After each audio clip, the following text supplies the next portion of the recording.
the things that we left off last time is we got stuck over on verse 15. And in verse 15, as we were reading, Abraham,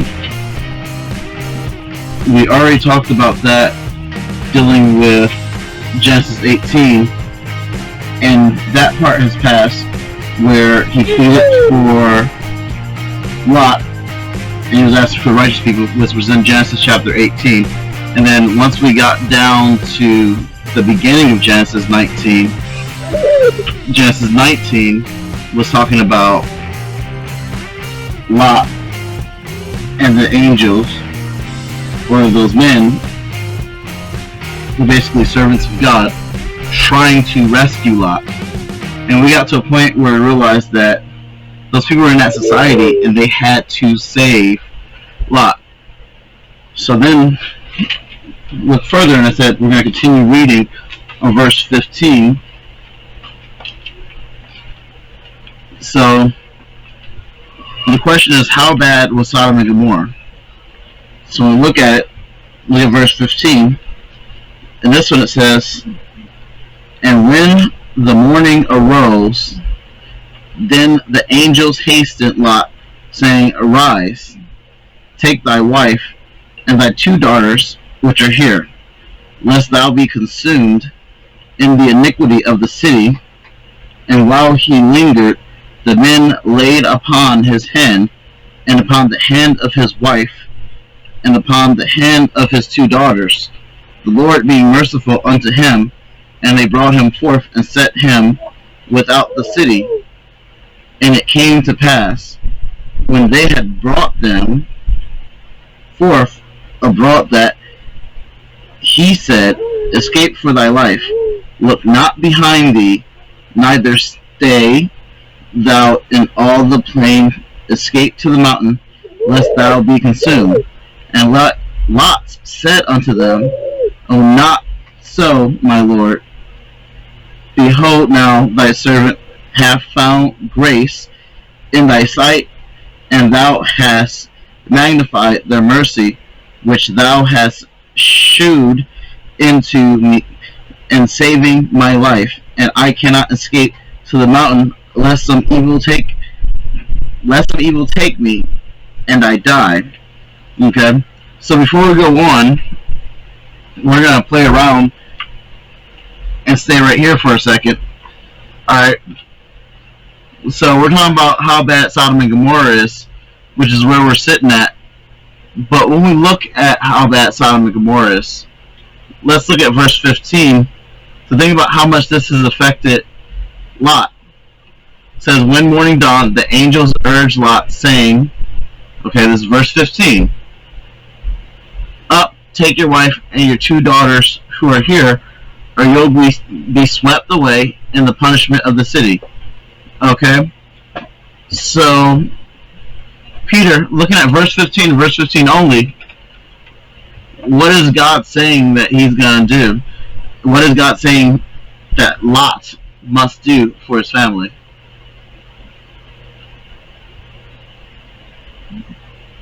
So he is saying that he's going to destroy the city. He's going to destroy the city. So that's the first thing. So God is saying he's going to destroy the city. Now, if that's coming from God, and we know it's directly from God, then it must be true. It must be true. Okay, so is there any negotiation here? No. What must Lot do? He must flee. He must flee. Okay, so right now we have a commandment that God is saying directly, okay? That's like Noah and the ark. If Noah didn't build the ark, what would happen? There would have been no humans or animals on Earth. No humans or animals on Earth, okay? So, without even going back to Genesis, we know that if Noah didn't build the ark and the flood happened, none of us would be here right now to even speak about this if Noah didn't listen to God. But looking at Lot, if Lot did not listen to God, he would have been caught up in the punishment. Okay, I like that answer. That's honest. That's very direct. Okay, but there's still more to look at. It says, when morning dawned, the angels urged Lot, saying, Up, take your wife and your 2 daughters who are here, okay, or you will be swept away in the punishment of the city. So, Melissa, what was God asking Lot to do in that commandment? To take his wife, his 2 daughters, and wasn't their future husbands, to go and leave the city, but they couldn't look back. Okay, so see, God sat there and told him not to look back. That's later in the verses, but that's okay that you said that, because Lot's wife get turned to a pillar of salt. Okay, you asked if Lot's wife gets turned to the pillar of salt. Yeah, because she looked back. That does happen later, but we're not there yet. But that is true. She does, because she looks back, but we're not there yet. But the important thing right here, Melissa asked about God talking about the husbands of the wives or what have you. Well, thinking back to the relationships of the son-in-laws, they thought it was a joke, whatever their relation was to Lot. We could look back to those, but those people don't matter at this point because Lot went and told them. And they thought he was joking. We already covered that earlier when we read. Okay? But then it says, but he hesitated. Okay? So here's my question. If you knew that the world was going to be destroyed, or you knew that, let's say, forget the world, if you knew that there was a tornado heading towards your house, would you hesitate to move from your house? Jeremiah's home. No. Okay? And that would be the question. For some reason, even though this is how bad the corruption had gotten in Sodom and Gomorrah. Okay? When Abraham, in chapter 18, knew that God was going to destroy the city, Abraham pleaded for God not to destroy that city, knowing there was Lot there, okay? Just by proxy, or knowing who was there.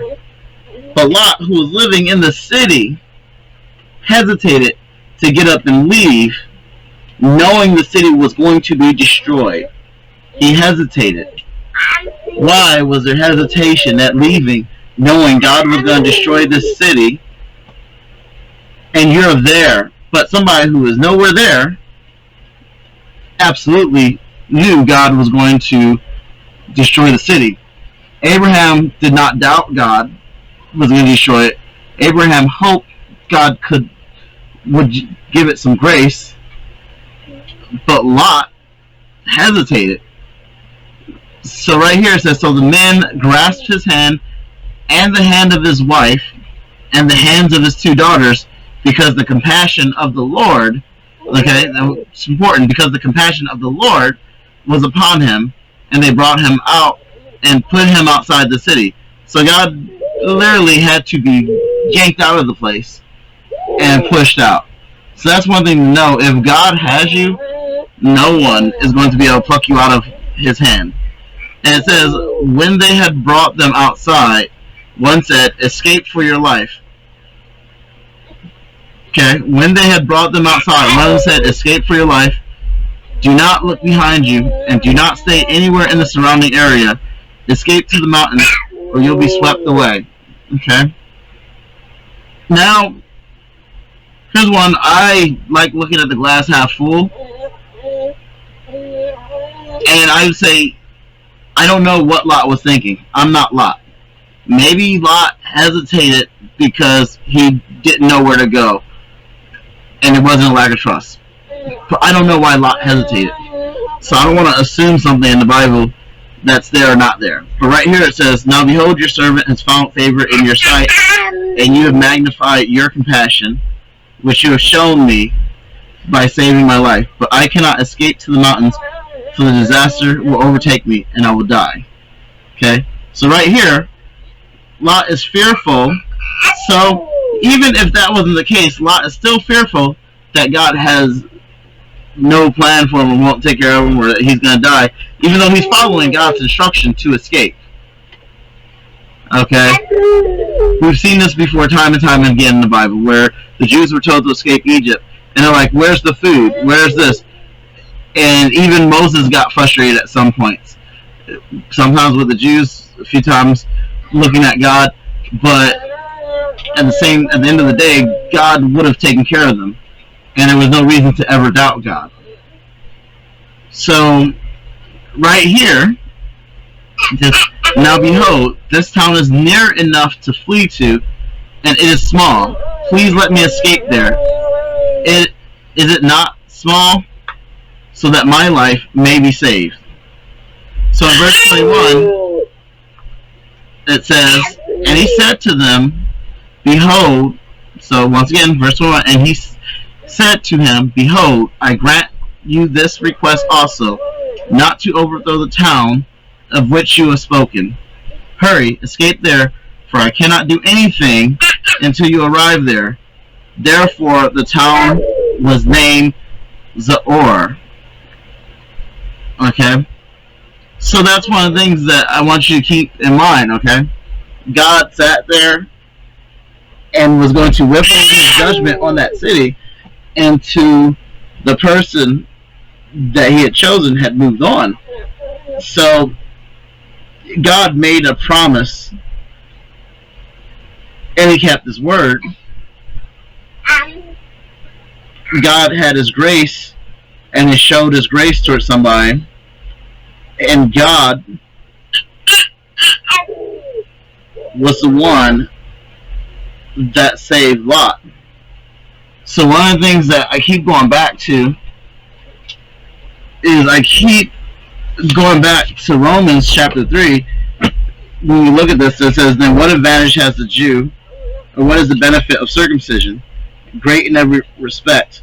First of all, they were entrusted with the oracles of God. What then if some did not believe? Their unbelief will not nullify the faithfulness of God. Will it? May it never be. Rather, let God be found true, though every man be found a liar, as it is written, that you may be justified in your words and prevail when you are judged. But if our unrighteousness demonstrates the righteousness of God, what shall we say? The God who inflicts wrath is not unrighteous, is he? And this is a human argument, but it says, may it never be. How will God judge the world? But one of the things that's important here, a lot of people try and use these arguments about man's wickedness, but in all of that, Lot was not trying to be wicked. He didn't want to be wicked. Lot was trying to serve God in what he was doing. And in Romans 3, it points out, if you, as a Christian, are saying, I'm a Christian, but you want to do wicked things to justify God's grace, then you've got to ask, are you really a Christian? But one of the things that was happening is, even as Lot was trying to do the right things to protect the servants, follow through with what God was asking him, he was struggling. God had to grab him and move him along this entire process.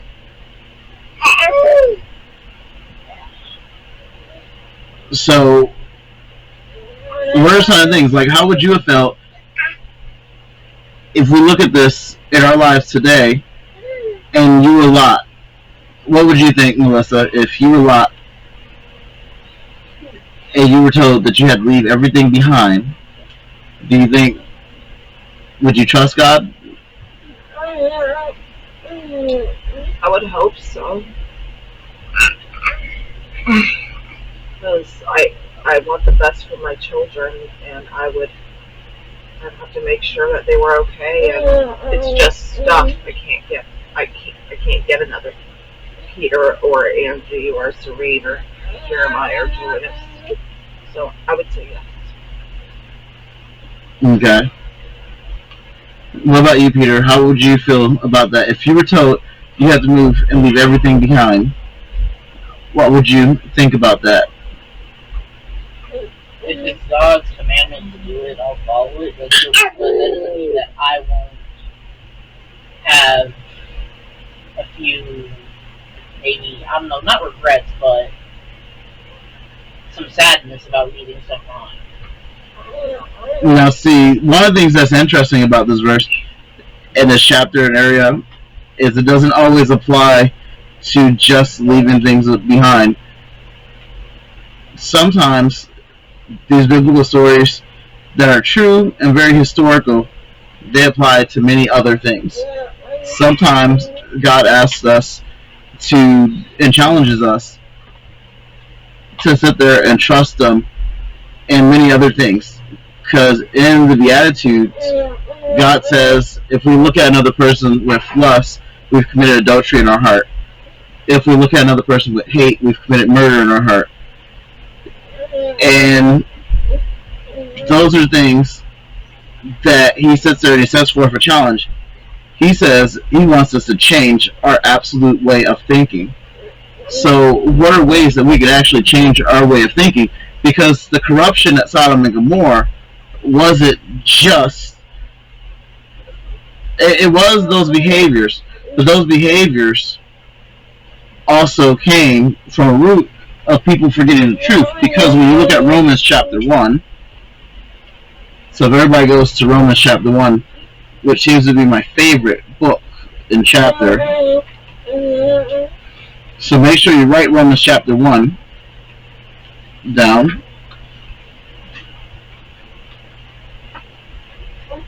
This chapter is about the consequences of forgetting the truth. In Romans chapter 1 it says, Paul, a servant of Jesus Christ, called to be an apostle, separated unto the gospel of God, which He had promised afore by His prophets in the Holy Scriptures concerning His Son, Jesus Christ our Lord, which was made of the seed of David according to the flesh, and declared to be the Son of God with power according to the Spirit of holiness by the resurrection from the dead, by whom we received grace and apostleship for obedience to the faith among all nations for His name. Okay? Like just in His title alone, He speaks about the importance of grace, having obedience and faith. Okay? That's, as a teacher, he has to follow those things as a teacher in an apostleship.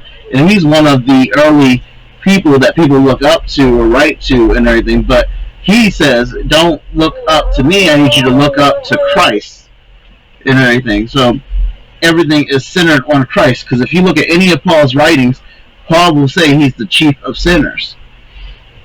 But I want you to fast forward to some of the things. And it says, first, I thank my God, Jesus Christ, and that's verse 8, for you all, that your faith is spoken of throughout the whole world. So once again, he encourages people to have faith in God. And I want you to understand that Lot was a person who was considered to have some faith in God, but yet even he hesitated, even he struggled to walk in that faith. Okay? So he struggled. And God told him he was about to destroy the city. Like, he literally had messengers from God that he knew were messengers from God. And he struggled to follow God in what he was told. He had to be grabbed and ushered out in a fashion. And we're going to have to talk about what happened to Lot's wife. So we're going to do that next study, because we're not going to sit there and hit on that right now. But then it says, making request if by any means, now at length, I might have a prosperous journey by the will of God to come unto you. Okay, so even he says, every breath, everything that he takes, everything he does, he's pointing out, this is by the will of God. These things have to happen because God allows it. God has to have his will involved. Like, we're not allowed to do things unless it's by the will of God. If he did his, why did, my question is, why hasn't he, destroyed this world? Because I feel like this world is more corrupt than it was back then. And you know what? That's the question that I was asking in Solidity Purpose, is how corrupt is this world? But then, that's a good question. And here's a question right here. This is not a personal attack. And I say this as a person who myself has sinned. But how often do you sin in your life? A lot. So here's the question. Where does God stop at? Does God stop at the heart level, the thought level, before he annihilates sin? Eventually, he'd have to annihilate everybody. So, what this time that we have right now is time for people to reflect and turn to Christ. This is a time where people need to be looking at who Jesus Christ is. Because if they wait until Christ returns, it's too late. Because Christ, he came on the cross. He sat there and before the cross, and he gave this entire ministry. We have 66 books in multiple translations. I'm sitting in front of NASB translation. I have a NIV translation. I have a King James Version translation. She has another version of the New American Standard Translation. We have multiple translations all around us. I have a book called Solidity of Purpose, which asks people to question the state of morality in today's thing. How many other people? You've got C.S. Lewis has written stories of fiction about questioning things. Yeah, I mean, he's written stories asking people to question different things, and they weren't meant to do some things, but they do make people question. You have so many different people. Randy Alcorn writes about the purity principle. You have so many Christian authors that you can't throw a stone without running across a Christian person. Martin Luther fought for the common man to be able to read the Bible. People have died so that people can read the Bible on their own, when different church groups and different other groups have falsely proclaimed that they are of Christ. And Christ said, people are going to come in my name and tell you to do all types of things and all types of false witnessing. And so, but the truth is, what every Christian needs to do is they need to get into their Bible, they need to read it for themselves, they need to take the time to pray and ask God for help, and they need to use the Bible as a lamp to light their feet. And they need to stop worrying about what everybody else thinks and worry about what God thinks, and use Jesus Christ as their cornerstone, and realize that Jesus Christ is that God that they look up to. And once they find their identity in Christ, and they realize their heart is a matter before them and God, and they realize they're going to sin, they're going to make mistakes, but the reason we fall is that we get back up, and the person who gets us back up is Jesus Christ. And as I read on Romans 1, one of the things that I would say for homework for everybody would be to read Romans chapter 1, because on Monday's study we're going to try and read Romans 1 a little bit. But what everybody has to do is they have to come to a point where they recognize that Christ is supposed to be the Lord of life.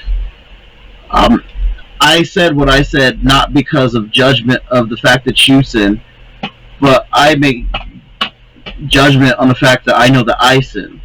And the only thing that helps me out is the fact that Jesus Christ is God. And I don't want these studies to take up our entire lives. The point is for us to apply what we learn. When somebody smacks us in the face, are we the one to say that we're going to punch him in the face and beat him down, or are we the one that's going to sit there and walk away? Let God deal with it. Because that person that hates us, they could be the next person that we could bring to Christ. Somebody sits there and treats us badly at work, and we could sit there and be the one that is the shining light. We could be the one that is nice. The temptation is always going to be there to want to make the wrong choice.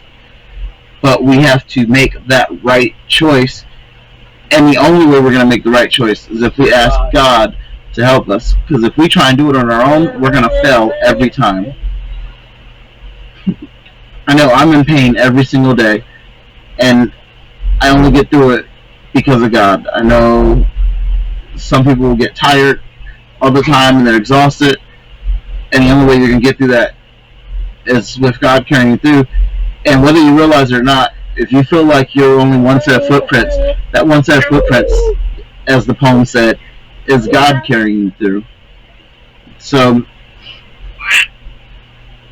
I would end off on this note. I normally wouldn't do this, but I would say end off on this one note. And I'll make this a tradition since this is something new we're starting. Let God carry you through. And realize that even when Lot hesitated, God took him by the hand and his family and carried him through. And next time we'll pick up around verse 23 because God accommodated Lot and watched after him. And we see that in verse 23 because God's grace is sufficient no matter what we're going through. And even if things don't work out, God will make sure we're taken care of. But that was a good question.